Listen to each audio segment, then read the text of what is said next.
पैसा एक खेल, नियमों के साथ। दोस्तों, क्या आप जानते हैं कि दुनिया में सबसे ज्यादा लोग पैसों की वजह से परेशान रहते हैं?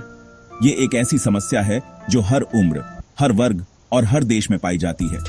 चाहे आप एक छात्र हों, एक पेशेवर हों या एक सेवानिवृत्त व्यक्ति, पैसों की चिंता हमेशा आपके साथ रहती है।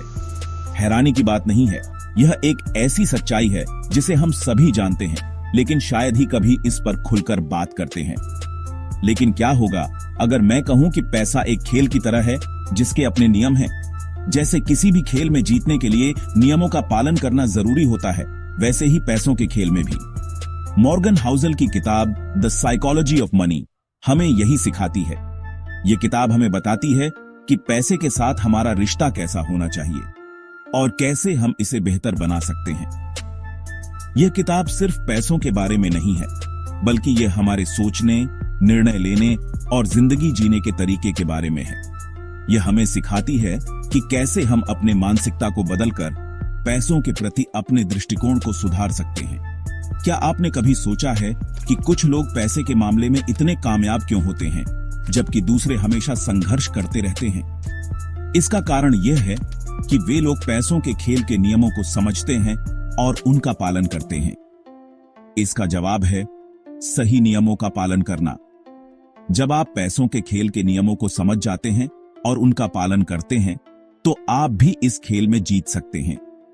यह एक यात्रा है और इस यात्रा में सही मार्गदर्शन और सही मानसिकता की जरूरत होती है। कामयाबी का भ्रम यह एक ऐसा विषय है जो अक्सर हमें सोचने पर मजबूर कर देता है। अक्सर हम दूसरों की सफलता देखकर खुद को कम आंकने लगते हैं। हमें लगता है कि वे लोग हमसे कहीं ज्यादा काबिल हैं और उनके पास कुछ ऐसा है जो हमारे पास नहीं है। हमें लगता है कि उनके पास कोई जादुई फॉर्मूला है जो हमारे पास नहीं। लेकिन क्या यह सच है? क्या वाकई में उनकी सफलता का कोई रहस्य है? लेकिन सच तो यह है कि हर किसी की कहानी अलग होती है, हर किसी की यात्रा और संघर्ष अलग होते हैं। मॉर्गन हाउसल ने अपनी किताब में बताया है कि कैसे लोग अपनी किस्मत और मेहनत के दम पर कामयाबी हासिल करते हैं। उन्होंने यह भी बताया है कि सफलता का कोई एक ही तरीका नहीं होता। यह जरूरी नहीं कि जो चीज एक इंसान के लिए काम करे वह दूसरे के लिए भी काम करे।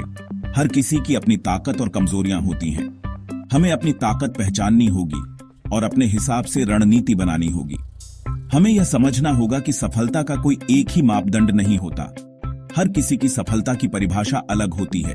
इसलिए दूसरों की सफलता से प्रेरित हों, लेकिन अपनी यात्रा को खुद के हिसाब से तय करें। अपनी खुद की कहानी लिखें और अपनी खुद की सफलता की परिभाषा बनाएं। संतोष का असली अर्थ।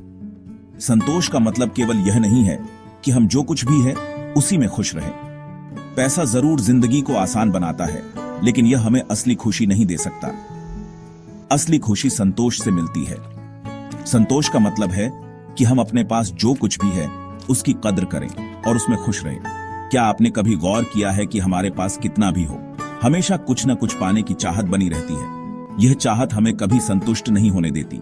हम हमेशा और अधिक पाने की दौड़ में लगे रहते हैं। हाउसल कहते हैं कि संतोष का मतलब यह नहीं है कि आप और बेहतर करने की कोशिश न करें, बल्कि यह समझना है कि आपके पास जो है उसके लिए आप आभारी हों। संतोष का असली अर्थ है कि हम अपने जीवन में जो कुछ भी है उसकी कद्र करें और उसमें खुश रहें। यह हमें सच्ची खुशी और शांति देता है। धैर्य आपका सबसे बड़ा हथियार। आज की भागदौड़ भरी जिंदगी में हम सब जल्दी सफलता पाना चाहते हैं, लेकिन याद रखें, पैसों का खेल धैर्य का खेल है। जिस तरह एक बीज को पेडी बनने में समय लगता है, उसी तरह आपके निवेश को बढ़ने में भी समय लगेगा। हाउसल हमें सिखाते हैं कि धैर्य और अनुशासन से ही हम लंबे समय तक बने रहने वाले रास्ते पर चल सकते हैं। भविष्य की तैयारी। अनिश्चितता को गले लगाओ। जिंदगी में कुछ भी निश्चित नहीं है। कल क्या होगा यह कोई नहीं जानता। हाउसल हमें भविष्य के लिए तैयार रहना सिखाते हैं। अपने खर्चों पर नियंत्रण रखें, निवेश करें और हमेशा सीखते रहें। याद रखें, अनिश्चितता ही जिंदगी का सत्य है। इस सत्य को स्वीकार कर ही हम आगे बढ़ सकते हैं।